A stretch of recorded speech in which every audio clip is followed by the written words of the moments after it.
time for Overtime. Stop what you're doing and listen. In the world of sports, it's all about the playmakers in today's headlines, from locals to the pros, with interviews from local standouts and sports all-stars across the country that will have you talking. Oh, my goodness. Touchdown. Hear from coaches to players, sports analysts, and broadcasters who are a part of the action every day. Overtime, now with Bert Ramin on ESPN 102.3 AM 1000 KSOO, Sioux Falls sports leader.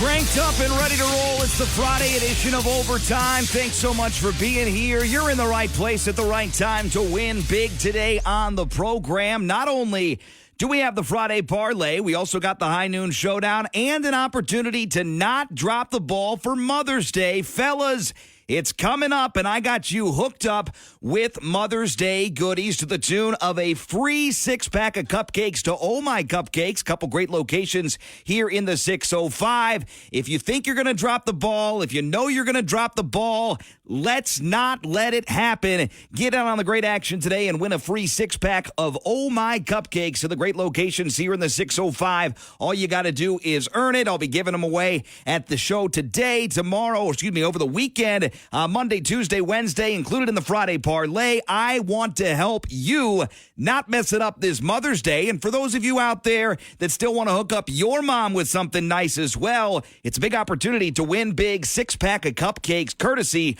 of Oh My Cupcakes up for grabs today. We also got a gift certificate to Uncle Ed's Specialty Meats and so much more in the Friday parlay, which makes its return this weekend after we had an NFL draft-themed Friday parlay replacement last weekend. Now into this Friday edition of Overtime.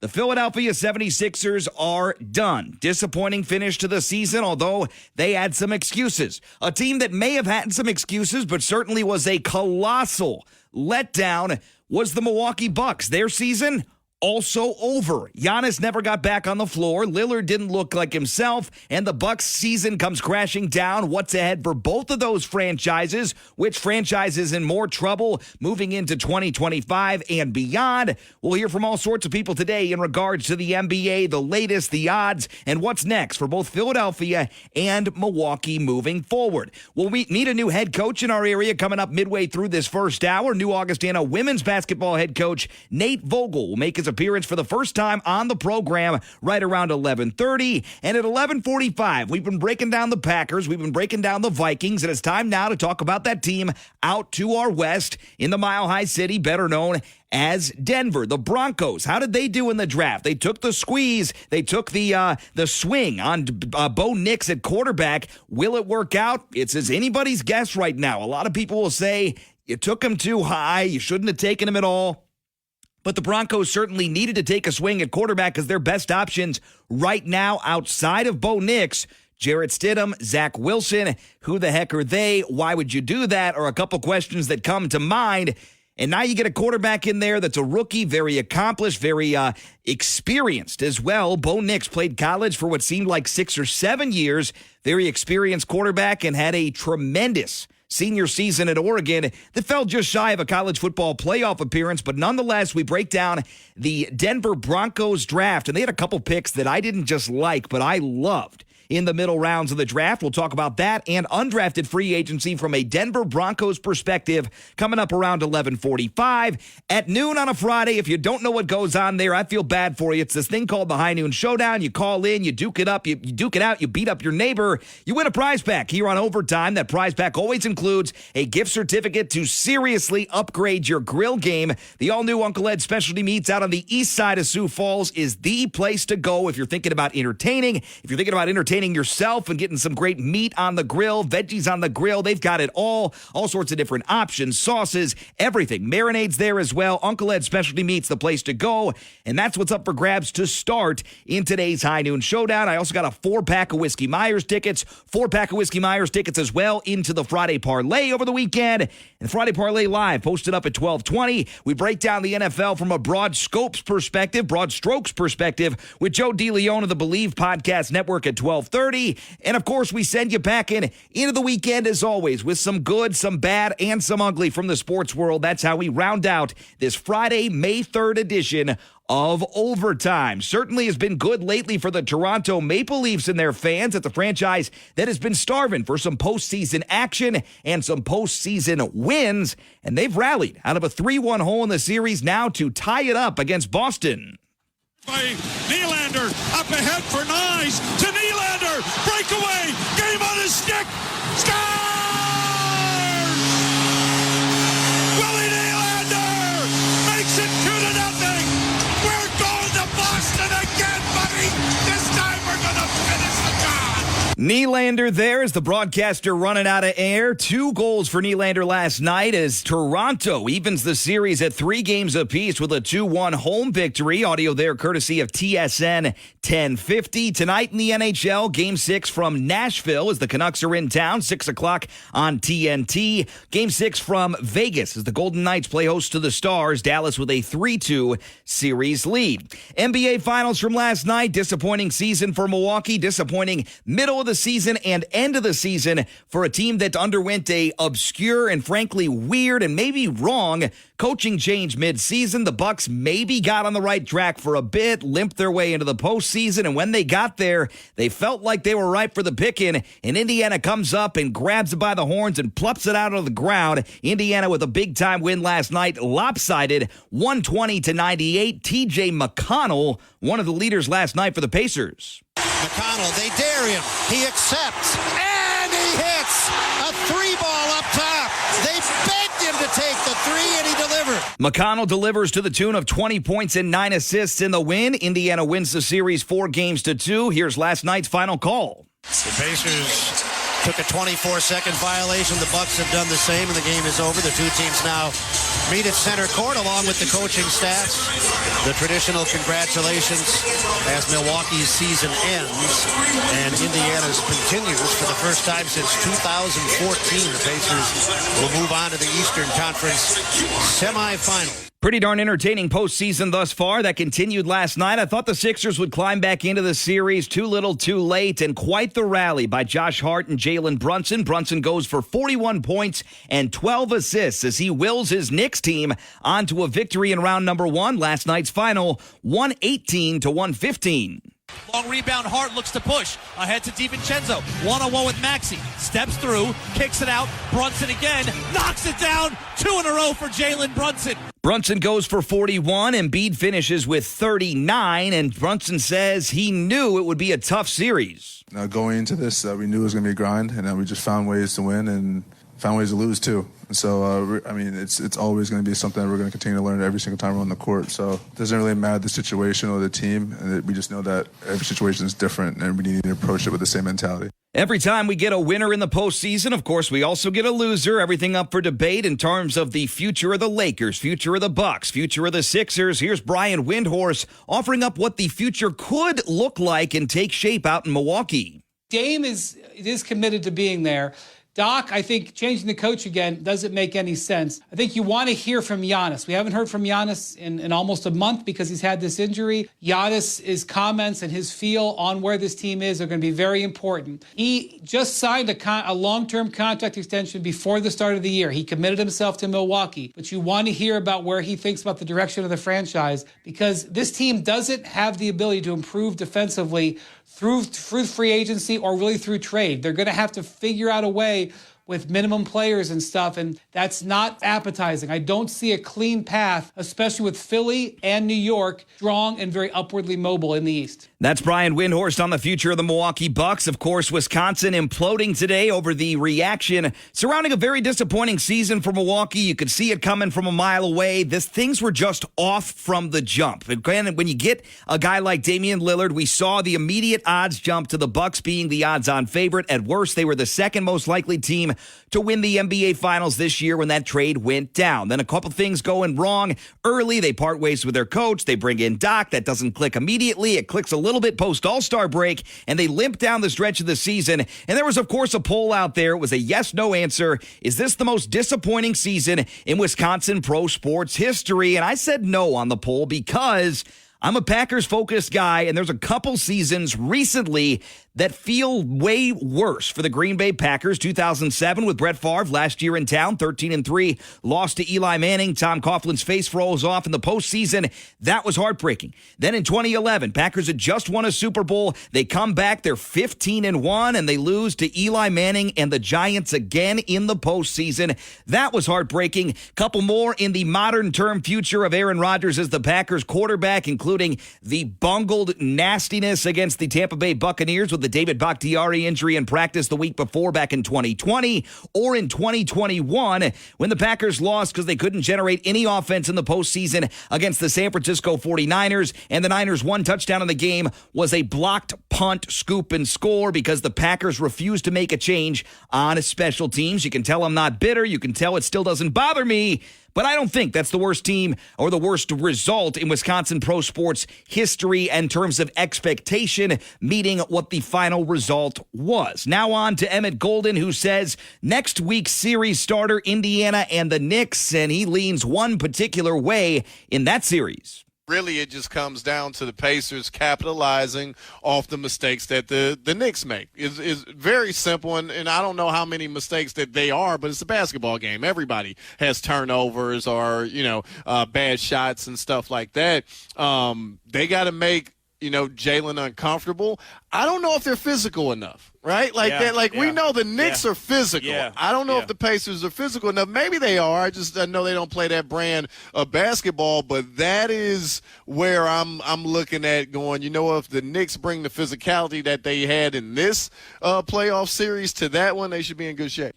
Lot to look forward to moving forward in the NBA postseason tonight. Cavaliers at Magic, 6 o'clock on ESPN. Cavs lead that series 3-2. Clippers at Mavs, 8:30 tonight. Dallas with a 3-2 series advantage there. And, of course, Saturday night, it's an early one, cutting us a little bit of slack over the weekend. Timberwolves at Nuggets, 6 o'clock, the official jump time on TNT. Major League Baseball, we didn't have a whole lot of local action yesterday across Major League Baseball, but the Cubbies and Mets did battle from New York, and Cubs been up and down lately. The Mets finished the job in extras. Payoff pitch to Lindor. Swinging a liner towards third. Fair ball. Base hit going into the left field corner. Around third, Beatty. He scores the tying run. Bader around third. Giving the plate. There will not be a relay throw. Bader scores sliding. Put it in the books. Francisco Lindor has won it for the Mets in the bottom of the 11th inning. Pretty entertaining stuff between the Cubbies and the Mets this week. With that loss, Cubbies fall to 19-13. Audio there, WCBS 880 AM. Colorado has not impressed anyone this season. Rockies lost again yesterday, also in extras and also via a walk-off. The pitch is hit in the air softly. Left field. It's down the base head. The Marlins walk off the Rockies. They sweep them. Sanchez the hero. They win it 5-4. The Rockies and the White Sox remain the two worst teams in baseball right now. New record for Colorado with that 5-4 loss in Miami yesterday, 7-24. WINZ radio with the call. Other final, Cleveland lost yesterday to Houston 8-2. Division leading Guardians 20-11. AL Central standings heading into the weekend. Guardians 20-11. They're 1.5 games better than the Royals at 19-13. 2 games better than the Tigers at 18-13. Then you got the Twins there, 10 in a row for Minnesota. 2.5 games back at 17-13. White Sox 14 games back already, 6-25 the record for the Southsiders. Today and tonight in Major League Baseball, Brewers at Cubs is the only daytime game.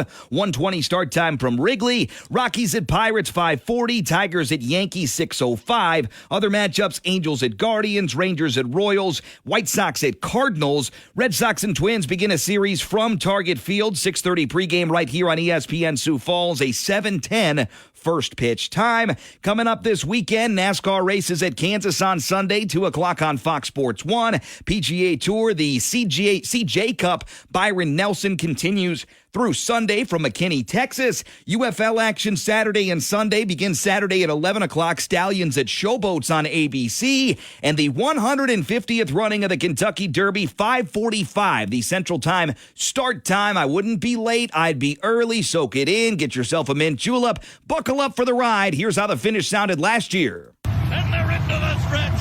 And Two Stills has turned for home on top. Keeps guard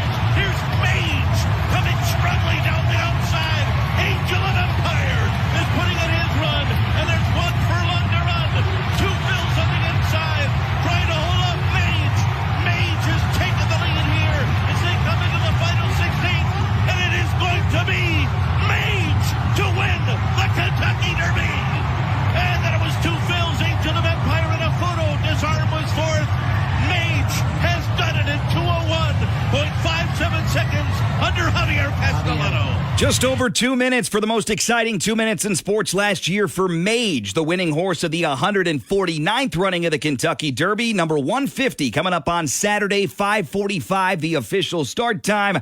I'm going to try to tune in around 3:30, 4 o'clock for that. Have it on in the background. Tune in. That is so exciting. Love it every year. The Churchill Downs race, Kentucky Derby, coming up the 150th running on Saturday evening. All sorts of local news to get to as we crank open your Bank headlines of the day, and it starts down in Vermilion. South Dakota men's basketball has announced the addition of Quandre Dre Bullock to the upcoming roster. Bullock is a 6'6" senior guard and a transfer from Niagara University. Played in 32 games, made 9 starts, and averaged 21 minutes per game this past season. Averaged 8 points per game and shot 50% from the floor and 50% from 3 and 54% from the floor. Prior to his time at Niagara, Bullock spent the 2022-2023 season down at Louisiana Tech, and he joins former Louisiana Tech teammate Caleb Stewart on the Coyote squad. Franklinton, North Carolina native saw limited action in his freshman season at Triton College, and again, welcome to Vermilion and USD for Dre Bullock, newest addition down there at Vermilion. The regular season comes to a close for the 12th rated Augustana baseball team over the weekend. They play host to Minot State for a 3-game series at Ronkin Field here in Sioux Falls. Teams will play a doubleheader at 4 o'clock today before a 1 o'clock senior day upcoming on Saturday. 10 seniors will be honored. Don't miss it. If you can't make it out to Ronkin Field on Saturday or today, complete action can always be followed on goaugie.com/live. The University of Sioux Falls, along with Director of Intercollegiate Athletics John Hart, are proud to announce that the third head coach in USF women's swimming history will be Ricky Perkins, a 5-time NCAA D1 Conference Coach of the Year. Perkins takes over the program after serving as the head coach of a D1 program in Bowling Green. During his tenure there, he coached multiple student athletes that qualified for the D1 NCAA championships and 10 Mid-American Conference champions. Perkins produced 7 All-MAC athletes, along with 3-time MAC Diver of the Year. In the classroom, the Falcons had 107 MAC All-Academic honorees, along with 2 Scholar All-Americans and a CSCAA Scholar Team nod. Seems like quite the hire for USF here in Sioux Falls. It is Ricky Perkins as the new head coach of USF women's swimming.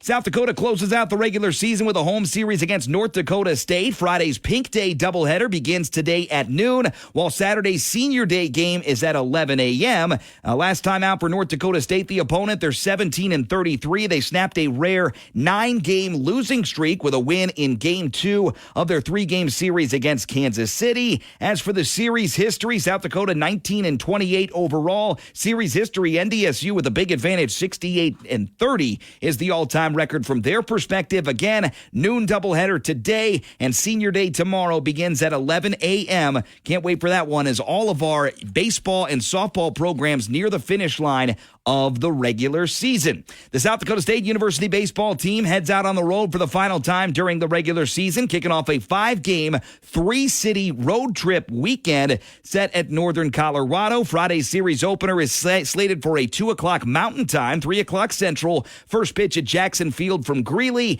Game Saturday and Sunday is scheduled for noon and 1 o'clock start times, or rather 1 o'clock start times both days. Jackrabbits enter the 3-game series 1 win ahead of Northern Colorado in the left-hand column in league play with a 4th place mark of 9-10. South Dakota State 17-22 overall. Speaking of great teams in our area, how about this? Yesterday, Grace Glanzer spun her 2nd perfect game of the season to lead the Augustana softball team to a shutout 6-0 victory over St. Cloud State in the NSIC tournament quarterfinals yesterday afternoon at Bowden Field.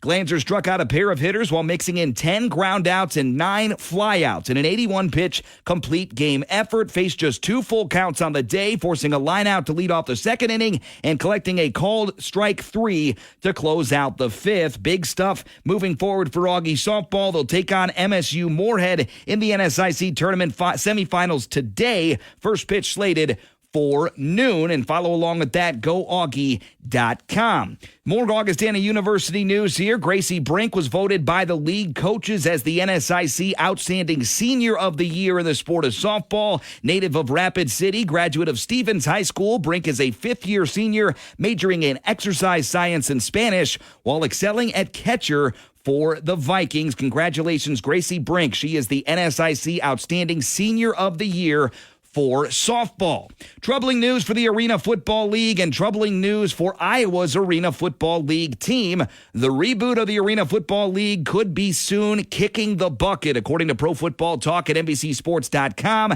the Iowa Rampage, based down in Council Bluffs, have discontinued operations. In a Thursday press release, team owners blasted the AFL and Commissioner Lee Hutton for broken promises. Issues cited include delayed delivery of football, jerseys, camp gear, NFL Network also backing out of televising games, Hutton's failure to conduct weekly calls to address open issues, and more. You can find out more, see the article, Pro Football Talk at NBCSports.com, or there's also a write-up at ESPN-SiouxFalls.com. Let's round out your Reliabank headlines of the day with very unfortunate injury news down in Lincoln, Nebraska. Nebraska forward Rink Mast will have surgery on his left knee and miss the entirety of the 2024-2025 season. That's according to men's basketball head coach Fred Hoiberg. The 22-year-old averaged over 12 points and 7 rebounds per game last year and says that he plans to take a medical redshirt and plan on a return the following season. Really tough time of year, really tough news any time of the year, but Rink Mast, one of the leaders and one of the big returners for the Cornhuskers coming back next season, will miss the entirety of next season with an injury, surgery on his left knee. Again, more on that, ESPN-SiouxFalls.com. We take the break, come back with some reaction from the Sixers, some reaction from the Milwaukee Bucks, and the latest odds from across the NBA. What about the new series that is minted out into the next round of the postseason? Get you the latest there, and I'll let you know if the Timberwolves odds have shifted at all. Last time we checked, it was a 5-point spread for Saturday's Game 1 in Denver. Back with more of Overtime coming up next.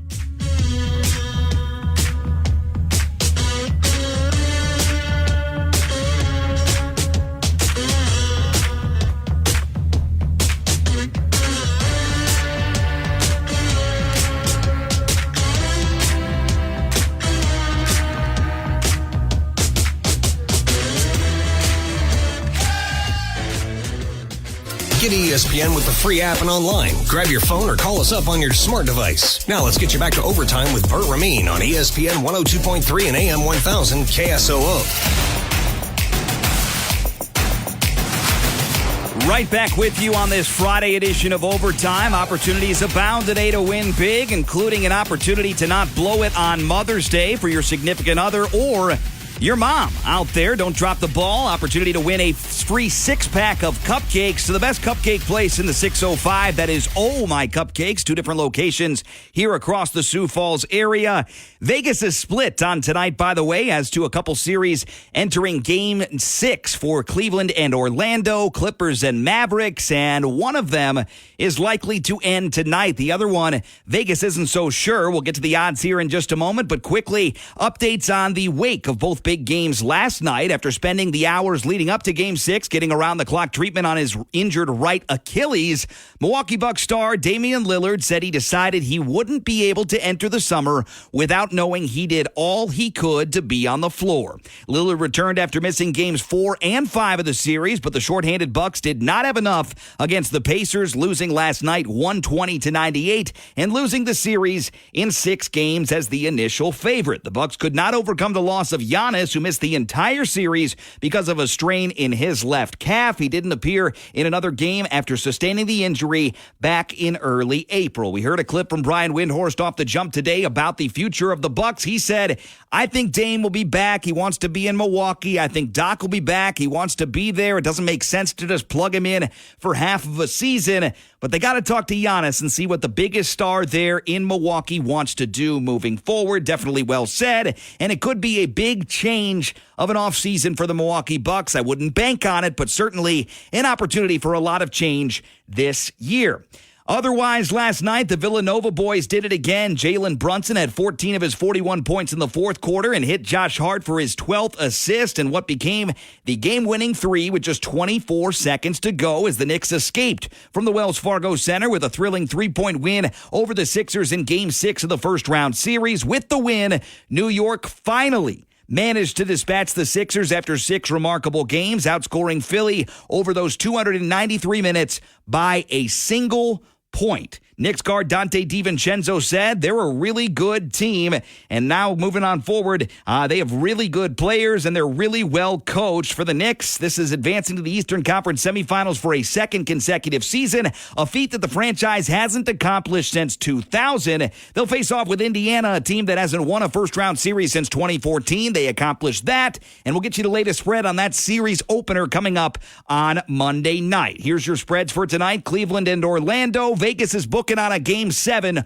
Orlando is a 4-point home favorite. Clippers and Mavericks. I think Vegas is infatuated with what they saw out of Dallas in Game 5. Dallas looking to close the job, and Vegas says they're likely to do so against L.A. 8-point favorite at home are the Dallas Mavericks to close out that series in 6 games. The odds have shifted just a bit for the Timberwolves and Nuggets tomorrow night. 4.5 points is now the spread. It opened at 5.5. Minnesota now down to a 4.5-point road dog in game number 1. Overall series odds right now with series that are continuing and series about to start. Cleveland minus 390 to win against Orlando. Game 7, if there is a Game 7, will be at home for the Cavs. Elsewhere, Clippers and Mavs. Mavs are way out in front, minus 900. Clippers, if they find a way to win tonight, plus 600 the overall odds right now. Denver Nuggets, Minnesota Timberwolves. Timberwolves are creeping down just a bit. They opened at plus 180. They're plus 170. Nuggets are minus 205. And the New York Knicks are not heavily favored, but they are favored over Indiana in their second-round series. Those latest odds, all of these odds courtesy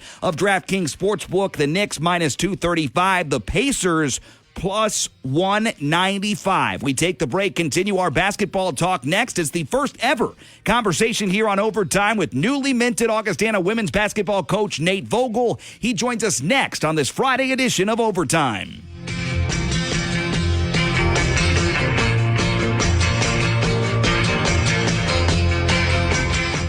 Overtime Day. Unwrap your sandwich and get caught up with Bert Rameen on ESPN 102.3 and AM 1000 KSOO, Sioux Falls sports leader.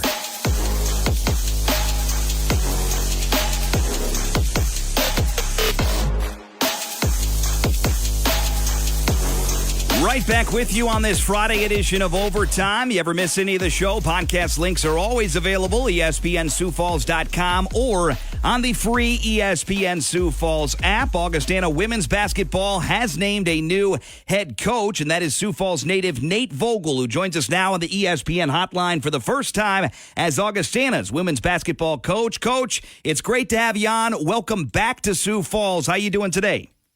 I'm good. Excited to be here. Thanks for having me. I bet it's an exciting time and an exciting time for the program. A lot of change and a lot of opportunity moving forward. We're excited to have you back. First things first, you're coming back from Texas. How does this weather compare to down in Laredo? Well, I actually just talked to my wife, and it's going to be over 100, I think in the 107 today. So it's going to take some time to get used to again, but I think we can pull it off. I'm a little nervous about the little kiddos we have, though, 8 and 6. They haven't had a white Christmas, so it'll be interesting to see how they adjust. I wouldn't say it's a guarantee in Sioux Falls, but you know as good as anyone else that it's probably pretty likely there'll be at least some snow on the ground. I don't know about snowing on Christmas, but again, we've got it made here as far as good weather goes in the winter, bad weather in the winter, but at least we don't have 100 degrees on the regular like down in Texas. Welcome back to Sioux Falls, Coach. Let's talk a little bit about what drew you back. Obviously, an opportunity comes up close to home. Got to be pretty fun, but when it comes to the program, the university, Sioux Falls in general, what drew you back to this job and the opportunity that Augustana presented to you? Yeah, so really two things, and the absolute number one main thing was getting back to family. Parents are still here, extended family, almost every single one of them is still in the Sioux Falls area, and so that was the absolute number one most important thing is getting back here.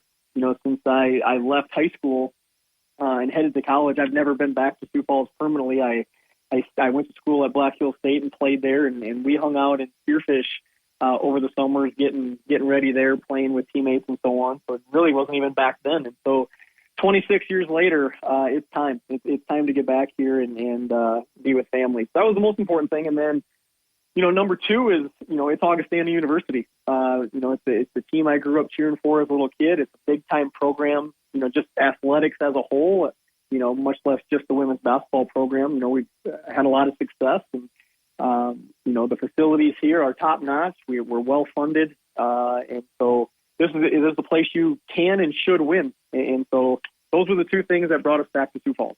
It's pretty darn exciting. Of course, also a big opportunity ahead because you got the program and you get to put your spin moving forward. So let's talk about that, your coaching history. When did you get started? Talk about the most recent stop down in Laredo and then the plans for Augie. I mean, it's going to be a very exciting future for Augie women's basketball, I'm sure, and a program that's got a tremendous history already, right? Yeah, absolutely. And so, I guess history-wise, I started as soon as I got done playing at Black Hills, I was a high school coach for a couple of years in Spearfish, and then went to Illinois as actually a strength and conditioning coach, and then opened personal training studios. So out of college athletics for a while there, but then got a head high school job in St. Louis, and was there for 2 years, and then moved to the college game on the men's side at Maryville University in St. Louis. I was there for a year, then hopped to the women's side for a year, back to Black Hills as an assistant for a year, and then got my first head coaching opportunity at Miles City Community College in Montana. So I was there a couple years, and then off to Texas, where we just finished off our fifth season there. And it's obviously really exciting. You sound like me, Coach. I've been everywhere. I think we could make a duet to that song pretty darn easily. You've been all over the place, but back home in Sioux Falls, pretty darn exciting stuff. Let me know what you think about this next question. It comes to the roster. You got returners. You got transfers in, transfers out. What's the latest you can tell us about the roster as it takes shape for next season? Sure. Yeah, and so that's going to be the biggest challenge. We have 5 returners, and they had signed 2 high school kids before I took the job, which I'm going to welcome with open arms. And then there are 2 kids in the portal from last year's team that are still making some decisions. So we'll see where that ends up. And then, I've signed 1 that's been announced, and then we have another 2 that have committed that we're waiting for the paperwork to go through. And so that's where we're at currently. And obviously we've still got some stops to fill. So that's the main thing we're working on right now. But we feel like we're in good shape, and we're going to find some talented players, and we'll be ready to go when it comes to next year. Talking with Sioux Falls native and newly minted Augustana women's basketball head coach Nate Vogel here on the Friday edition of Overtime. Coach, before we dive into some rapid fire, just wanted to give you an opportunity to let us in a little bit deeper about your coaching style. I can tell you one thing. I know people with strength and conditioning backgrounds. I know your team's going to be in really good shape. They're not going to have any conditioning issues. Outside of that obvious point, let us in on your philosophy and identity and coaching style just a little bit more as you prepare to take over Augustana women's hoops. Yeah, and that's going to be a change from last year and probably years before too. We're going to try and play fast, and it's a little bit dependent on the kids that we bring in, but prefer to play fast. I guess probably the easiest way to explain it is last year at one point, and I don't know where the staff ended up finishing, but at one point we were number 2 in the country in scoring, and we were number 4 in the country in turnovers forced. And so, that's probably the easiest way to explain how we're going to play or how we hope to play. It's going to be up tempo, and yeah, we'll see how that style fits down here or up here, I should say. And in the conference, it's I think very similar defensively to what Mankato did. Offensively, we're going to be different, but similar to Mankato, so that'll look familiar to some faces that are familiar with the NSIC. Can't wait for the future of Augustana women's basketball. Coach Nate Vogel, our guest here on the ESPN Hotline, introduced as the next head coach of Augie women's hoops just last Thursday. Exciting and eventful first week, I'm sure. It's now time to really get to know you, Coach, because we're going to dig deep into the personality, the preferences, the good, the bad, the ugly of you. And we're going to start out with rapid fire here with an easy one. Coke or Pepsi for you, Coach? Well, gosh, this is going to start out probably not the one that you wanted, but I don't drink soda. There you go. Or gosh, you know what? I probably got to get back to saying pop here. That's one thing I got to get used to changing again, too. Okay. But don't drink soda. So that's kind of a boring answer. All right, so that's a neither. Give me your drink of choice, though. Are you a black coffee and water guy? That's how I am. But are you a tea guy? Do you like green tea? What's the go-to drink of choice, game day or otherwise, for you, Coach? Yeah, no, try and drink a lot of water. I'll do the black. So I'm kind of on both extremes of the coffee. I either will drink it black, or we're going to put a lot of stuff in it and get a flavored latte of some sort. So, yeah, not really in between. Don't do the cream sugar thing. All right, me either. I appreciate that, Coach. Let's talk pizza. Pizza toppings of preference. And does pineapple belong on pizza, yes or no? Absolutely. And you're going to put, along with that pineapple, some black olives, and some mushrooms and some banana peppers. Wow. Hey, interesting stuff. I'm not on board with the olives, and that ties into our next question. Out of the entire food spectrum of things that I've tried, I'm not scared of olives. I just don't like them. What is your favorite food? And that could be a favorite meal or favorite individual food. And what is a food item that you particularly do not care for? Yeah, wife's going to kill me. But my mom's lasagna is going up there as number one. Okay. On the food list. I'm not a picky eater at all. I'm really not. It's more texture. So I guess if I had to say scallops, just more because of the texture doesn't feel great. Gotcha. But I'll pretty much eat anything.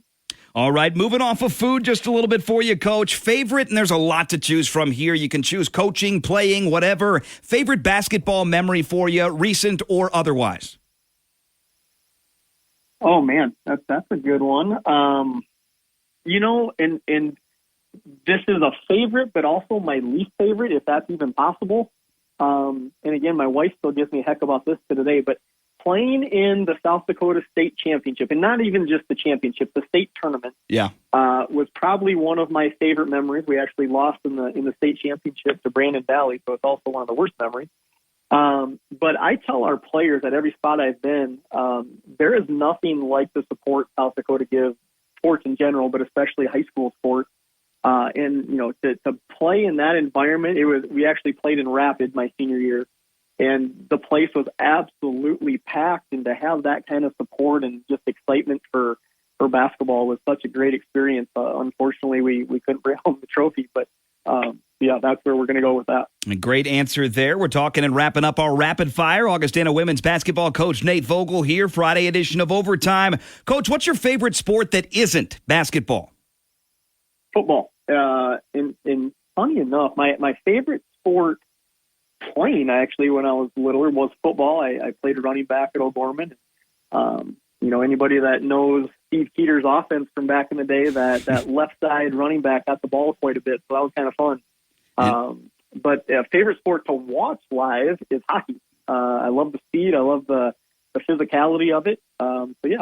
And I know you're in for a treat with Augie Hockey. Year number 1, a ton of fun. Can't wait for year number 2 as they've got all sorts of new great stuff coming there, including a TV deal that was rolled out this week with the CCHA TV. Coach, if I were to ask you honestly, you're at the free throw line today. Let's say it's in an hour, not a whole lot of prep. You have 10 opportunities to sink 10 free throws. How many are you making? Well, gosh, the reason I got on the court was because I played hard and I could shoot a little bit. I couldn't do much of anything else. I wasn't going to get up there and dunk the thing, but I could shoot it pretty well. So I'd feel comfortable saying I'd get 8 or 9, I think. Who knows? I don't shoot a lot of free throws anymore, but I think I could do all right there. Hey, I will say this, Coach. I'm really getting to know you because I know the identity of this team and the way it's trending. I'm really, really liking it. Obviously, the discipline, the overall kind of athleticism and conditioning, and now free throw shooting team as well. Very, very exciting stuff ahead for Augie Women's Hoops. Best day off activity. Are you a golfer? Are you a pickleballer? Or are you a sit on the couch and watch golf kind of guy? What's the best day off activity for you, Coach? It's really just hanging out with the kiddos and whatever the heck they're doing that day. I love to golf. I'm not any good at it, so usually I'm out there way too long, and that's not fun for the people I'm with. But it's just hanging out with the kiddos because college coaching does take a lot of time, which that going in, and that comes with the territory. But if I get some time off, I'm going to hang out with the kids, and sometimes that's out, and sometimes that's just hanging on the couch watching movies or TV or whatever, and just kind of relaxing a little bit. Okay, down to our two most important questions, depending upon who you ask, but I save them for last because they are very telling about new coaches in our area. First one, there's only one right answer: dogs or cats, Coach? And I hate to do this. I'm bookending both your questions. I don't want pets. Okay. Actually. Okay. We've had dogs. My wife is a huge animal person and loves dogs, and we had two that unfortunately passed away. But you know what? Being able to just walk in my backyard and not worry about what I'm going to step into is kind of nice. And if I'm watching the game, I just want to sit there and watch the game, not have to let the dog out. So, again, I'm going to go with neither on that one as well. Nobody ever accused you of being dishonest, Coach. I appreciate the honesty today. The right answer is dogs, but your answer not too wrong either. I certainly understand that take. Lastly, the most important, I'm a Packer fan, but we do a lot of Vikings talk on the phone. Or on the show, where are your pro sports allegiances? I know a lot of people around here like that team from out in the Twin Cities. Are you a Twins fan? Are you a Vikings fan, Timberwolves fan, or do you have a different sports allegiance? Bert, I know this is our first conversation ever, and hopefully I'm going to get another one with you, but based on the answer I'm about to give you, I'm a little weary. Oh, man. I'm a Bears fan. Oh, okay. I'll take that. I'll take it. Yeah, and then baseball, like I mentioned earlier, we lived in St. Louis for about 15 years, and gosh, almost impossible to live there and not be a Cardinals fan. And then, along with that, Blues for the hockey. Okay. And then basketball, I'm pretty open. I wouldn't say I necessarily have a favorite. I would be open to being swung over to the Timberwolves just because I don't have anyone, but yeah, that's where we're at. Hey, it's a good time to go ahead and join that Timberwolves bandwagon. And, Coach, you could have said Minnesota Vikings, and I would have barred you from the show. But Chicago Bears, I respect the Bears as a Packer fan. I appreciate the honest answers. Let's do this again soon on the show, Coach. Wish you all the best over the next couple of weeks, months, and down the line until we start talking about the upcoming season in the fall. That's new Augustana women's basketball head coach Nate Vogel. Coach, we'll do it again soon. Thanks for the time. Sounds good. Thanks for having me. It was fun. All right. That was an ace, by the way, on the rapid fire. Coke or Pepsi? Neither. Dogs or cats? Neither. But very honest answers from Coach Nate Vogel. Always appreciate the rapid fire and all of our coaches for joining us here on the show. That was a ton of fun. When we come back, are the Broncos in for a ton of fun this fall? Maybe, maybe not. Could it be a season of growth? I certainly think so. We'll wait and see. Bo Nix, the quarterback. They got options at running back now, including one of the steals of the draft in my book. We'll tell you who that is, break down the Broncos draft, give you the latest from the National Football League coming up next to round out hour number 1 on a Friday.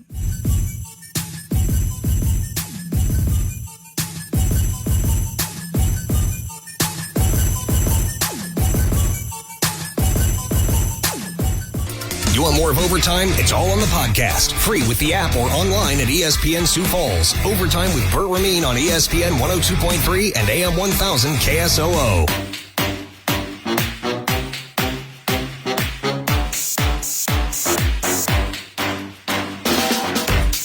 Bert Rameen right back with you, wrapping up hour number 1 on a Friday. Special thanks to new Augustana women's basketball head coach Nate Vogel for joining us. That was fun. Rapid fire in the bag. If you missed the interview, you want to listen back, those podcast links are easily found at ESPNSiouxFalls.com or on that free ESPN Sioux Falls app. I told you, folks, post-draft is that third or fourth wave of NFL free agency, and we had quite a flurry over the last 10, 12, 14 hours at one position in general. 3 veteran wide receivers have signed deals with new teams. Odell Beckham Jr. has a new home. Chase Claypool has a new home. And DJ Chark Jr., who spent last year with the Carolina Panthers, has a new home as well. Chark has landed a deal out in, let me find this here. DJ Chark finding a deal and a new home with the Los Angeles Chargers on a 1-year deal. Odell Beckham Jr. is now a member of the Miami Dolphins. And most recently, the Buffalo Bills are inking a deal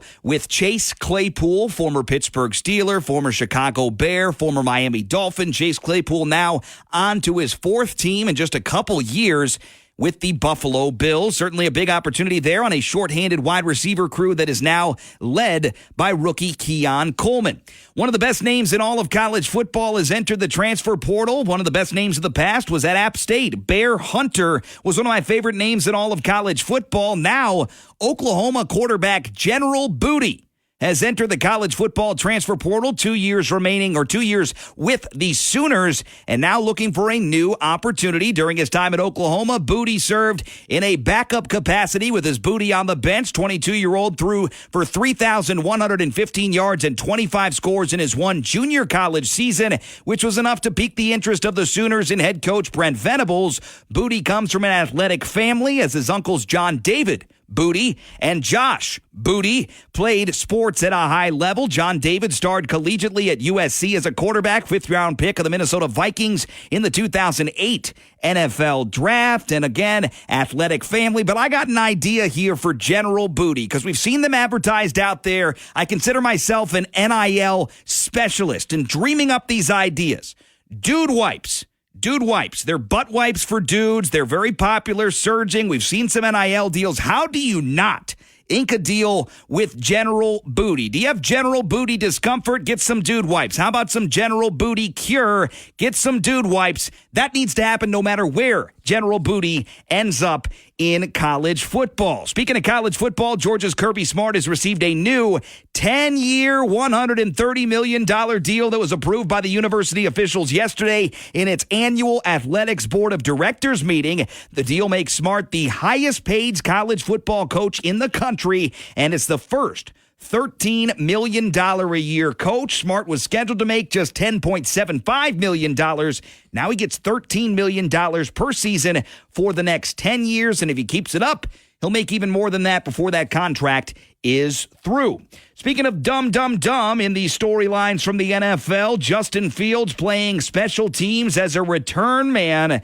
The Pittsburgh Steelers special teams coordinator Danny Smith has his way. That might just happen. In a live recording of Cam Hayward's Not Just Football podcast, running back Jaylen Warren said that Smith, who is the special teams coordinator, suggested that Justin Fields, who the Steelers acquired in a March trade with the Bears, could return kickoffs, with the rule change preventing players from moving until the returner touches the ball. I get it's still a low-impact play, but you're kicking the tires on a high first-round draft pick of the past, a guy that you might consider to be your quarterback of the future. What is the worst possible outcome of Justin Fields this year? The answer is this.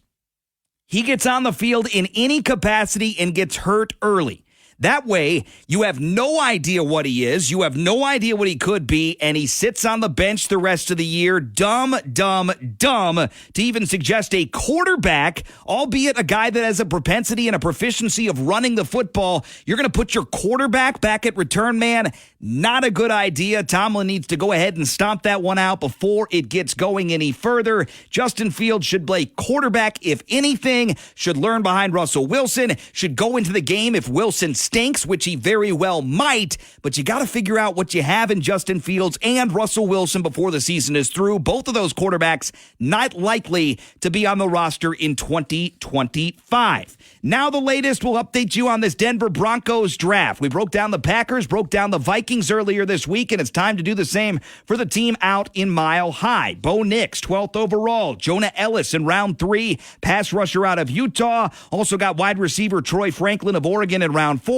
Cornerback Chris Abrams-Drain from Missouri in round 5. Paired him with running back Audric Estime of Notre Dame in round 5. Round 7, they nabbed a receiver and a center. Didn't move the needle much, but here's my 2 cents on the draft. The Broncos were torn apart for their NFL draft this year, and I don't understand it. I think that they did an okay job. Would I give them a B+?